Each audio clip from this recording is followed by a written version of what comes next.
Hi, I'm Pete, and welcome to Just a Few Acres Farm. Well, a few days ago we moved our laying flock out to pasture, and it's an annual event for us. It's too cold in this eggmobile for them to spend their winters in it, so we move them into a high tunnel during the cold weather and then back out to pasture in April. In this video I'm going to explain how our eggmobile works, how we move our laying hens around, why we go to the bother of doing that, and how pasturing affects egg quality. Every spring we have to catch all of our laying hens, which is a good time to do a count of them. There were about 280 this year. We have to load them into the eggmobile and then bring the eggmobile out into the field. And it's a pretty big job. This year it took us about an hour and a half, but we were fortunate to have two of our kids, Grace and Henry, helping us, so that speeded it along. Some may see it as a lot of labor, but it's really not that much in the big scheme of things. Grace and Hillary were the official chicken catchers, and Henry and I took them from the pen and put them into the eggmobile. This is a big change for some of the laying hens. In the first year of life, we raised them from day-old chicks and then put them in the winter house to grow out to full size, so they don't see pasture until their second spring. This is the first time about half of the flock is going to be out on grass. The chickens make a lot of fuss when we pick them up and carry them to the eggmobile, but it's all for the better. They'll be a lot happier when they're out on grass. To catch the laying hens, we work them into the small top house from the larger high tunnel and then close the door on the top house. From there we can catch them by their legs, pick them up and bring them to the eggmobile. Usually we wait to move the laying hens to pasture until the grass is about 4 inches tall. This year it's a little early because we had problems with a weasel in the hen house. One morning we came out and there were 25 hens dead, and weasels will do that. So our eggmobile is a lot safer. It's predator proof, whereas our winter house is not because it has a dirt floor. So we decided to move them out a little early. I'm going to show you the features of our eggmobile, and we actually have two. We have version 1 over here, and we have version 2 that the laying hens are in. Version 2 was a great improvement over version 1, so I'm going to go through those features and show you some of the things that we learned before we built the second one. From the outside, they both look the same, but there are some key differences. Number one, this is a lot smaller. This one is about 16 feet long. The other one is 24 feet long, which means we can hold 50% more hens in the second one. This one was designed for a flock of about 200. We found that we can fit up to 400 in this one in terms of roosting space at night. We also learned that this type of nesting box arrangement doesn't really work very well. This one had a flip up lid with nesting boxes all lined in here. And the problem is that it's really hard to keep the water out of these. If we'd done the flashing differently, and I'm not really sure how that would be, maybe a piece of rubber in here to make the seal, these might have stayed dry, but ultimately the trouble of building these doesn't really add that much more convenience.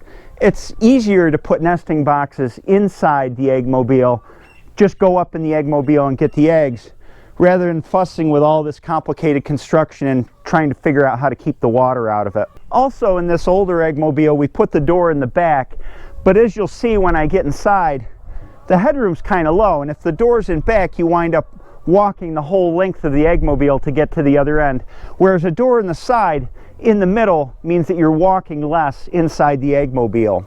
But probably the biggest problem we had with this early design was in the floor, in the roof. For the roof we used salvaged metal that came off an old barn, and it's full of holes, so every time it rained the whole place would get soaked. The floor was a continual problem. As you can see, there's chicken manure still in here. The first thing we did was we went with a hardware cloth floor, thinking, well, the chicken's poop will fall through it and we won't have to clean it up. The screen didn't work very well. It still clogged up with manure. We had some boards laid across it so that we could walk into the eggmobile without falling through this hardware cloth floor, and it was really a pain. So the next thing I did was use some reclaimed deck boards, pressure treated deck boards for the floor.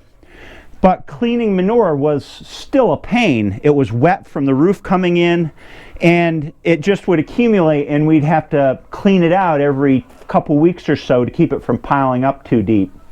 We changed all those things in our new eggmobile. An important part of farming is learning from your mistakes, and it's certainly something we're doing all the time. This Eggmobile fixed all of the issues that we had with the earlier ones, and it's been in service now for a couple of years, and I really don't have any complaints about it. It works really well. So let me show you all of its features and how convenient it makes things. This Eggmobile is 24 foot long by 8 foot wide. It's built on a hay wagon frame, but we had to extend the frame further than the initial adjustment in the hay wagon frame would allow. So it's got a piece of angle iron welded between the tube that goes down the middle to stretch the whole frame out. It's constructed with 2x6 floors at 2 foot on center, 2x3 wall studs at 2 foot on center, and then a flat 2x6 roof also at 2 foot on center. Really simple box to build. The roof is flat, and the reason for that is it always has slope anyway because it's sitting in a field and it's never level. So the water's going to drain this way or that no matter where the wagon is. There's no sense going to all that trouble of framing a pitched roof when the roof is pitched to begin with. The siding is reclaimed barn roofing, but the roof is reclaimed metal from a new barn that was built and there were scraps left over. So unlike the first version of the Eggmobile, this one has a watertight roof and it stays dry inside, except for some rain that blows in the ventilation openings, but that's not a lot. The ventilation openings on each side are about a foot tall, just chicken wire across them. It's really important when you're putting so many hens in a confined space to have a lot of ventilation, and it's in the warm months when the cold wind won't really bother them that much anyway. This pop door for the hens just hooks open with a hook. To make the Eggmobile easier to move, this is just a piece of plywood ramp, and it's on 2 hooks. And so when we're going to move, we just pull it up and we hang it on a nail on the side, and then the Eggmobile can be pulled without having to deal with the ramp. On the opposite side of the Eggmobile is the door that we use to come in and out. We used to use a set of steps that were separately built, just a wood step, but it was a pain to pick it up and move it around every time we moved the wagon. So my dad fabricated an angle iron frame and we just made a step. Now we can move it without having to deal with the step and get into it really easily.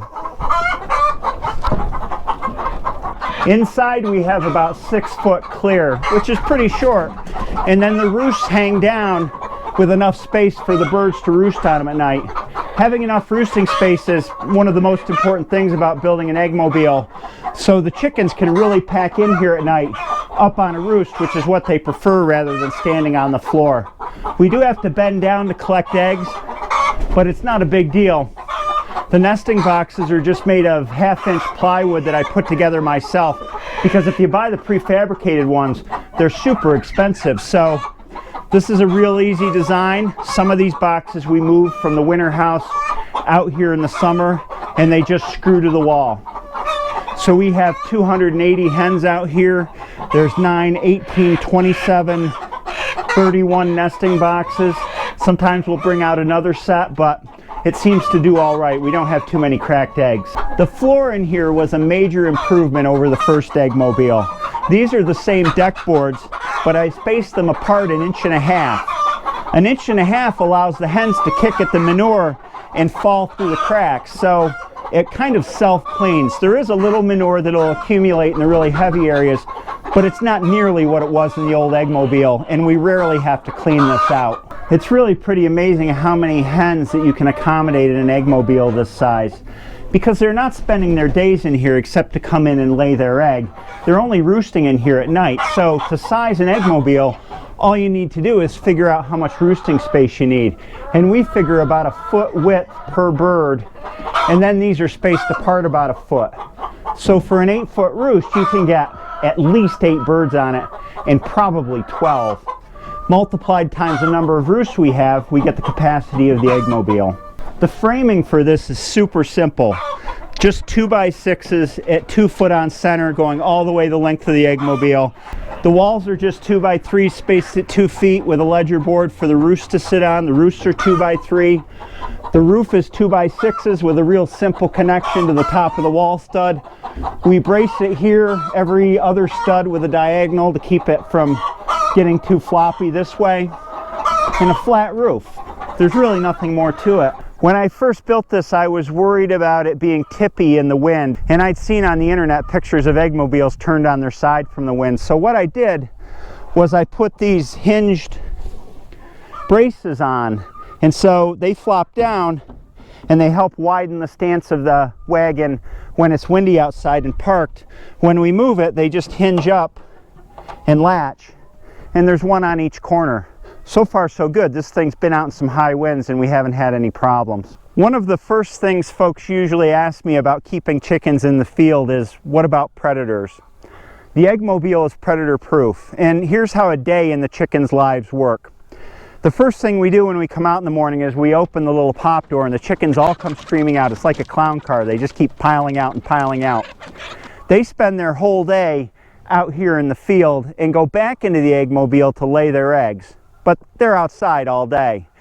At dusk, they know to go back up into the eggmobile to roost at night. So when we come out at dark, they're all up in here, we close the pop door, and they're all safe for the night. We don't have a lot of predator action during the day.